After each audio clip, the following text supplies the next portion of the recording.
Subscribe करें हमारे channel imagine maths को और press the bell icon for latest updates on videos.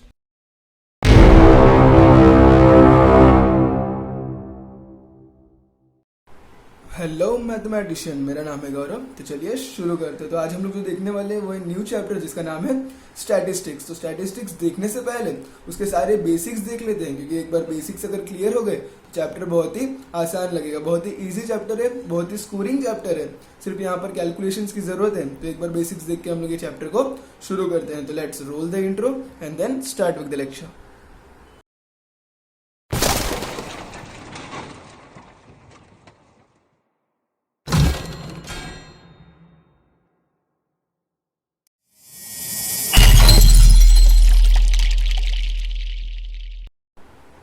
तो चलिए देखते हैं कि बेसिक्स ऑफ स्टैटिस्टिक्स में क्या है। तो सबसे पहले स्टैटिस्टिक्स सॉल्व करने के लिए हमारे पास सबसे पहले होना चाहिए डेटा। तो यहाँ पर डेटा का मतलब क्या होता है? डेटा का मतलब होता है इंफॉर्मेशन। तो यहाँ पर जो भी डेटा होगा या फिर जो भी इंफॉर्मेशन होगा वो हमेशा हमारे पास नंबर के फॉर्म में होगा, क्योंकि एक बार हमारे पास जब तक डेटा होगा नहीं हम लोग स्टैटिस्टिक्स सॉल्व नहीं कर सकते। तो हमारे पास डेटा होना चाहिए जिसका मतलब होता है इंफॉर्मेशन, और वो किस फॉर्म में होगा? नंबर के फॉर्म में। तो यहाँ पर डेटा का मतलब होगा कि अगर हमारे कंट्री का कितना पॉपुलेशन है तो वो पूरे पॉपुलेशन में कितने, टोटल नंबर ऑफ पॉपुलेशन कितने हैं, उसके बाद उसमें जो 0 से लेके 18 एज तक के कितने लोग होंगे, तो वो हिसाब से हमारे पास डेटा होगा और उस पर हमें स्टैटिस्टिक्स परफॉर्म करना होगा। मतलब हमें मीन, मीडियन, मोड ये सब कैलकुलेट करना पड़ेगा। एक बार जब डेटा हो जाएगा हमारे पास, तो यहाँ पर स्टैटिस्टिक्स में जो डेटा होता है वो दो फॉर्म में होता है। तो एक होता है अनग्रुप डेटा, अनग्रुप डेटा, और एक होता है ग्रुप्ड डेटा।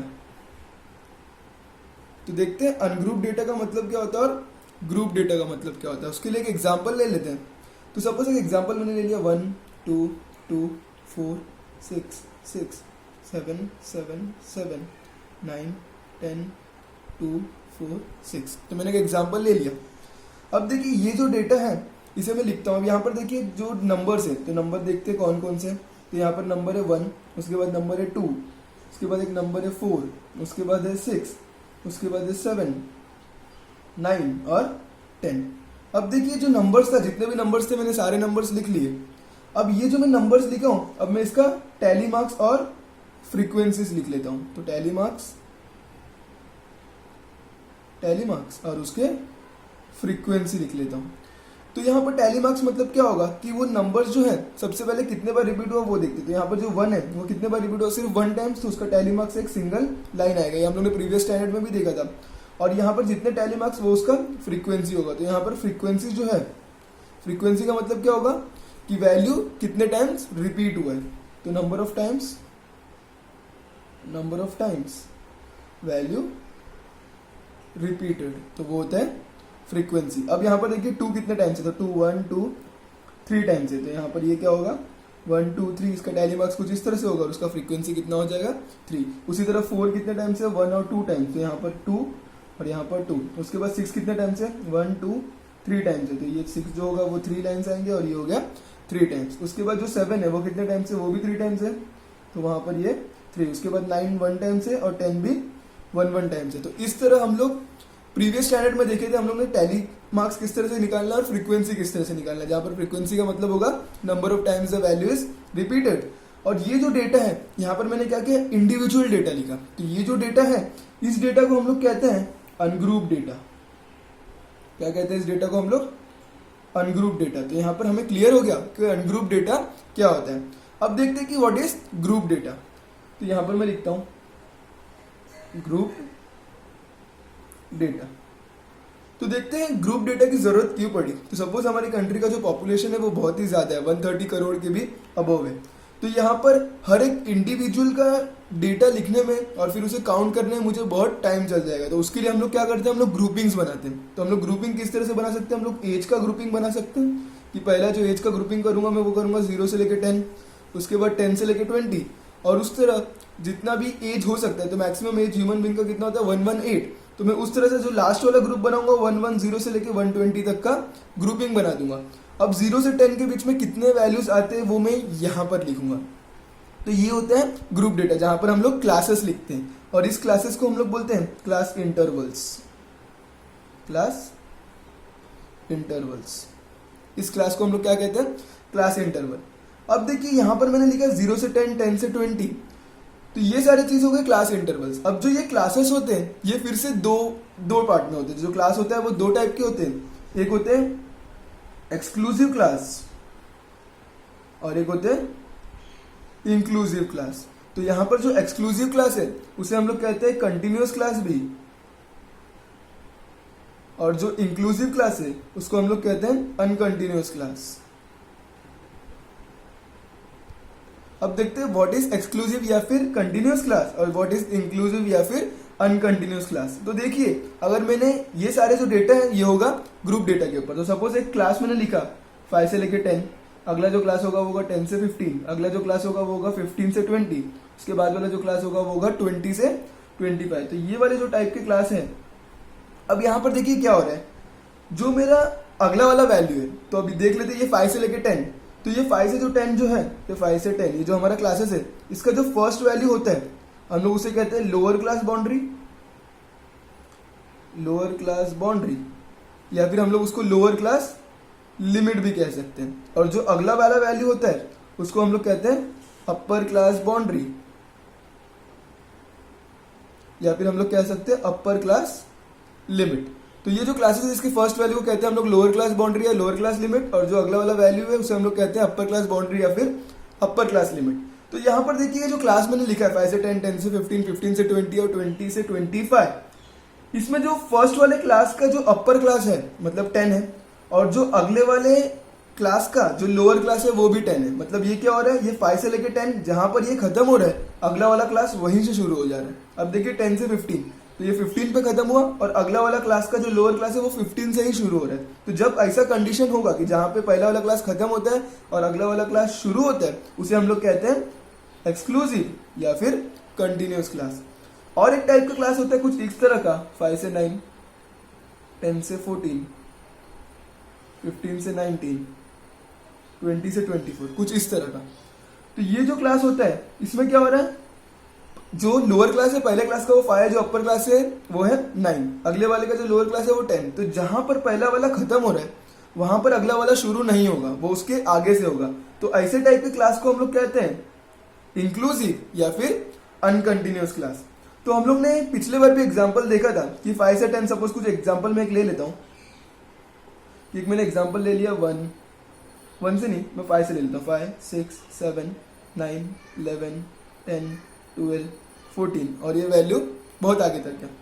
अब देखिए अगर मुझे 5 से लेकर 10 तक का फ्रीक्वेंसी देखना होगा, किसमें मैं बोल रहा हूँ, एक्सक्लूसिव या फिर कंटिन्यूअस क्लास में, तो इसमें क्या होगा, मैं सिर्फ 5 से लेके 9 तक के वैल्यूज को ही काउंट करूंगा। हम लोगों ने प्रीवियस स्टैंडर्ड में भी ये देखा था कि ये क्या होता है, एक्सक्लूसिव क्लास। एक्सक्लूसिव क्लास का मतलब क्या होता है, कोई एक वैल्यू एक्सक्लूड होगा तो जो अपर क्लास वाला वैल्यू उसको हम लोग यहाँ पर ये क्लास में नहीं देखने वाले। फिर उसी तरह जब दूसरा क्लास है 10 से 15, तो 15 को हम लोग यहाँ पर काउंट नहीं करेंगे, 15 को हम लोग नीचे काउंट करेंगे। उसी तरह 5 से 10 में हम लोग सिर्फ 5 से 9 तक के डेटा को ही काउंट करेंगे क्योंकि यहाँ पर पॉइंट्स के वैल्यूज नहीं है, तो हम लोग 5 से लेकर 9 तक के वैल्यूज काउंट करेंगे। और जो 10 होगा वो अगले वाले में काउंट होगा, मतलब जो अगला वाला वैल्यू है वो एक्सक्लूड हो रहा है। तो सपोज यहाँ पर देखिए 5 से 10 के बीच में कितना वैल्यू है, तो ये पहला, ये सेकेंड, ये थर्ड, ये फोर्थ, सिर्फ 4 वैल्यू है। 10 को हम लोग इंक्लूड नहीं करेंगे, इसको हम लोग एक्सक्लूड करेंगे। तो उसीलिए इस क्लास को हम लोग कहते हैं एक्सक्लूसिव क्लास। अगर मैं यहाँ पर देखूंगा 5 से लेकर 9, अगला वाला है 10 से 14 जो कि है इंक्लूसिव या फिर अनकंटिन्यूअस क्लास। तो यहाँ पर हम लोग क्या करेंगे, 5 से लेकर 9 तक सारे वैल्यूज ले लेंगे क्योंकि यहाँ पर जो खत्म हो रहा है जहां पर अगला वाला वहीं से शुरू नहीं हो रहा है। तो हम लोग 5 से लेकर 9, 5 को भी इंक्लूड करेंगे, 6 को भी इंक्लूड करेंगे, 7 को भी, 8 को भी और इस 9 को भी इंक्लूड करेंगे। उसीलिए इस क्लास को हम लोग कहते हैं इंक्लूसिव क्लास या फिर अनकंटिन्यूअस क्लास। तो यहां तक सारे डाउट्स क्लियर हो गए। अब आगे देखते हैं। तो हमने अब तक बहुत से बेसिक्स देख लिए। अब देखते हैं, हम लोग ने देखा कि क्लास या फिर क्लास इंटरवल क्या होता है। तो मैं फिर से लिख लेता हूँ, क्लास या फिर क्लास इंटरवल जिसे हम लोग कहते हैं। तो यहाँ पर मैं एग्जांपल ले लेता हूँ 5 से लेके 10 तक। तो मैंने कहा क्या बोला था, ये जो 5 होगा ये कौन सा क्लास होगा हमारा, कौन सा बाउंड्री होगा, lower class boundary, lower class boundary या फिर लोअर क्लास लिमिट। और ये जो 10 होगा इसे हम लोग कहते हैं अपर क्लास बाउंड्री या फिर अपर क्लास लिमिट। तो उसी तरह अगर वैल्यू चेंज हो गया 10 से 15 हो गया तो यहाँ पर 10 हमारा लोअर क्लास होगा, 15 हमारा अपर क्लास बाउंड्री होगा। अब यहाँ पर हम लोगों ने देख लिया लोअर क्लास क्या होता है और अपर क्लास बाउंड्री क्या होता है। तो अब हम लोग देखते हैं कि हमें क्लास मार्क कैलकुलेट करना होगा, तो हम लोग क्लास मार्क किस तरह से कैलकुलेट करते हैं। तो यहाँ पर क्लास मार्क का मतलब होता है वो क्लास का, जो भी क्लास होगा उसका मिडल वैल्यू अगर मुझे कैलकुलेट करना है। तो यहाँ पर स्टैटिस्टिक्स में हम लोग क्लास मार्क को डिनोट करते हैं एक्स आई से। तो जहां पर भी हम लोग एक्स आई दिखेगा उसका मतलब होता है क्लास मार्क। तो यहाँ पर क्लास मार्क किस तरह से कैलकुलेट होगा, तो उसका एक फॉर्मूला है कि class mark is equals to, तो क्लास मार्क किस तरह से कैलकुलेट होगा, हम लोग दोनों वैल्यू को ऐड करेंगे। तो हम लोग करेंगे lower class boundary plus upper class boundary, और हमें मिडिल वैल्यू चाहिए तो उसमें हम लोग उसको डिवाइड कर देंगे 2 से। अगर हम लोग ने किसी भी क्लास का लोअर क्लास और अपर क्लास को ऐड किया और बाद में उसका हाफ कर दिया तो मुझे क्या मिल जाएगा, उसका क्लास मार्क मिल जाएगा। तो इस तरह हम लोग क्लास मार्क कैलकुलेट करते हैं, और क्लास मार्क को हम लोग डिनोट किससे करते हैं, एक्स आई से। उसके बाद हम लोगों ने देखा फ्रीक्वेंसी क्या होता है। तो फ्रीक्वेंसी क्या होता है, नंबर ऑफ टाइम कोई भी वैल्यू कितने टाइम से रिपीट हो रहा है उसका मतलब होता है फ्रीक्वेंसी। तो स्टैटिस्टिक्स में हम लोग फ्रीक्वेंसी को डिनोट किससे करते हैं, एफ आई से। तो हम लोगों ने देख लिया एफ आई को फ्रीक्वेंसी और एक्स आई को क्या बोलते हैं हम लोग, क्लास मार्क। अब हम लोग देखते हैं क्लास हाइट, और उसे हम लोग क्लास विड्थ भी कहते हैं, क्लास हाइट और क्लास विड्थ। तो देखते हैं क्लास का हाइट या फिर क्लास का विड्थ हम लोग किस तरह से कैलकुलेट करते हैं। तो क्लास का हाइट या फिर क्लास का विड्थ का मतलब होता है जो भी क्लास होगा उसके बीच में गैप कितने का है, तो उसे हम लोग क्या कहते हैं, क्लास का हाइट या फिर क्लास का विड्थ। तो हाइट ऑफ ए क्लास या फिर विड्थ ऑफ ए क्लास वो कैलकुलेट किस तरह से होगा, हम लोग क्या करेंगे, अब कोई भी क्लास जो होगा उसका जो हाइट या फिर विड्थ होगा वो कभी नेगेटिव नहीं होगा, वो हमेशा पॉजिटिव होगा। तो यहाँ पर हम लोग क्या करेंगे, हम लोग अपर क्लास लिमिट या फिर अपर क्लास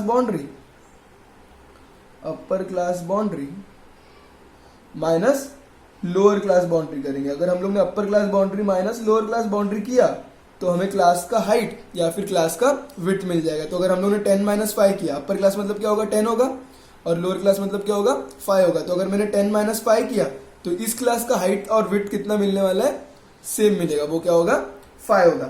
अब देखिए क्लास जो इंटरवल्स हमें क्वेश्चन में दिए होंगे, हमें दिया होगा 5 से 10, 10 से 15, 15 से 20, ऐसे बहुत से वैल्यूज दिए रहेंगे। तो जितने भी क्लासेस दिए रहेंगे एक पर्टिकुलर क्वेश्चन में, तो वो सबके क्लासेस के जो हाइट होंगे वो बिल्कुल सेम होंगे। अगर मैं ये क्लासेस का हाइट निकालूं तो भी 5 निकलेगा, ये क्लास का हाइट निकालूं तो भी 5 निकलेगा, ये क्लास का हाइट कैलकुलेट करूंगा तो भी 5 ही निकलने वाला है। तो हम लोगों ने देख लिया कि what is frequency, what is class mark, और उसके बाद व्हाट इज क्लास हाइट और क्लास विड्थ। तो अब हम लोग देखते हैं कि हम लोग क्या क्या प्रीवियस स्टैंडर्ड में देख चुके हैं। तो हम लोग ने प्रीवियस स्टैंडर्ड में कैलकुलेट किया था मीन, उसके बाद हम लोग ने कैलकुलेट करना सीखा था मीडियन, और उसके बाद हम लोग ने कैलकुलेट करना सीखा था मोड। अब देखते हैं मीन का मतलब क्या होगा। तो मीन का मतलब हम लोग ने क्या देखा था कि मीन हम लोग ने किस तरह से कैलकुलेट किया था, sum of all observations upon number of observation. तो इस तरह से हम लोग ने कैलकुलेट किया था मीन। तो मीन का मतलब क्या होता है, मीन का मतलब एवरेज होता है कि जितने भी वैल्यूज दिए रहेंगे वो सारे वैल्यूज को ऐड करो और उसके बाद जितने भी वैल्यूज है उससे डिवाइड कर दो, तो आप लोग को मीन मिल जाएगा। अब स्टैटिस्टिक्स में जो मीन होता है उसको हम लोग डिनोट करते हैं एक्स बार से। तो जहां पर भी आपको एक्स बार दिखेगा उसका मतलब होता है मीन, एक्स आई का मतलब होता है क्लास मार्क, एफ आई का मतलब होता है फ्रीक्वेंसी। तो यहाँ पर हम लोग ने ये मीन प्रीवियस स्टैंडर्ड में देखा था किस तरह से कैलकुलेट करते थे हम लोग सम ऑफ ऑल ऑब्जर्वेशन, जितने भी ऑब्जर्वेशन है सबको ऐड करते थे और बाद में उसको डिवाइड करते थे कितने भी observation, number of observation. Suppose example ले लेता हूँ, अगर वैल्यू 1 2 3 4, तो अगर मुझे इसका मीन कैलकुलेट करना होगा तो मैं किस तरह से करूंगा, सम ऑफ ऑल ऑब्जर्वेशन। तो मैं सारे वैल्यूज को ऐड करूंगा, 4 + 3 7, 7 + 2 9, 9 + 1 10। तो यहाँ पर सम ऑफ ऑल ऑब्जर्वेशन कितना हो गया 10 अपॉन नंबर ऑफ ऑब्जर्वेशन। तो कितने वैल्यू है 1 2 3 4, तो यहाँ पर कितना वैल्यू है 4, और बाद में मैं इसको डिवाइड कर दूंगा तो मुझे जो भी इसका वैल्यू मिलेगा उसका मतलब होगा मीन, और मीन का मतलब होता है एक्स बार। उसके बाद हम लोगों ने देखा था मीडियन किस तरह से कैलकुलेट करना है। तो मीडियन मतलब क्या होता है, मिडिल वैल्यू कैलकुलेट करना है किसी भी इक्वेशन का। अगर मुझे मिडिल, किसी भी ऑब्जर्वेशन का अगर मुझे मिडिल का वैल्यू कैलकुलेट करना है तो उसे हम लोग कहते हैं मीडियन। तो ये हम लोग ने प्रीवियस स्टैंडर्ड में देखा था। तो हम लोग ने किस तरह से देखा था, जब भी हमारे पास ऑड नंबर्स होंगे, जब हमारे पास ऑड नंबर ऑफ ऑब्जर्वेशन होंगे, सपोज 1 2 3 4 5, हमारे पास 5 वैल्यूज है। तो अब जब मीडियन होगा, वो मीडियन किस तरह से कैलकुलेट होगा, हम लोग क्या करते थे, n+1/2 ये फॉर्मूला यूज करते थे। तो इससे क्या होगा, n मतलब कितने वैल्यूज है, तो 1 2 3 4 5, टोटल 5 वैल्यूज है। तो 5+1 6/2 दैट इज इक्वल्स टू 3। मतलब जो थर्ड वैल्यू होगा वो हमारा मीडियन हो जाएगा। मीडियन के लिए हम लोग ने एक और चीज देखा था कि जब भी हम लोग मीडियन कैलकुलेट करते थे तो हम लोग उस डेटा को असेंडिंग ऑर्डर में पहले अरेंज करते थे। वो कोई भी फॉर्मेट में दिया होगा सबसे पहले असेंडिंग ऑर्डर में करेंगे, उसके बाद फॉर्मूला यूज करेंगे और उसके बाद फॉर्मूला का जो भी आंसर आएगा जो हम लोग ने असेंडिंग ऑर्डर में कन्वर्ट किया हम लोग उसमें से उस डेटा को ढूंढते थे। ये था ऑड नंबर के लिए। एक और मीडियन होता था जब हमारे पास इवन नंबर दिया होता था। तो इवन नंबर मतलब सपोज जो 2 के टेल से डिविजिबल होंगे, 1 2 3 4 5 6, कुछ 6 वैल्यूज है, मतलब 2 से डिवाइड होगा तो ये इवन नंबर्स हो गए। तो इसमें मीडियन कैलकुलेट करने के लिए 2 फॉर्मूले थे। तो एक फॉर्मूला क्या था, हम लोग सबसे पहले n/2 कैलकुलेट करते थे, उसके बाद हम लोग n/2 एक बार कैलकुलेट हो गया तो n/2 मतलब कितना ऑब्जर्वेशन है, 6/2 मतलब थर्ड वैल्यू, तो ये हमारा मीडियन हो गया। उसके बाद हम लोग क्या करते थे, जो भी n है तो n+2/2 कैलकुलेट करते थे। तो n+2/2 कैलकुलेट करेंगे तो ये हो गया 8/2, क्योंकि 6 वैल्यू है, 6+2 8/2 तो हो गया 4, मतलब ये वाला वैल्यू भी हमारा मीडियन होगा। तो यहाँ पर इवन नंबर में 2 मीडियन वैल्यू मिलते थे। फिर हम लोग क्या करते थे, उन दोनों वैल्यू को ऐड करते थे और बाद में उसको 2 से डिवाइड कर देते थे, तो मेन मीडियन हमें मिल जाता था। तो इस तरह से हम लोग ने मीन देखा था, उस तरह से हम लोग ने मीडियन देखा था। और लास्ट में हम लोग ने क्या देखा था, मोड देखा था। तो मोड मतलब क्या होता है, value which is repeated maximum number of time. तो value which is repeated maximum number of time, उसे हम लोग मोड कहते थे। तो ये सब हम लोग ने प्रीवियस स्टैंडर्ड में देख लिया और आज हम लोग ने सारे बेसिक्स देख लिए। यही सारे बेसिक्स को यूज करके हम लोग चैप्टर को स्टार्ट करेंगे। तो एक बार ये सारे बेसिक्स क्लियर हो गए तो चैप्टर बहुत ही इजी है, बहुत ही स्कोरिंग है, सिर्फ कैलकुलेशन का खेल है।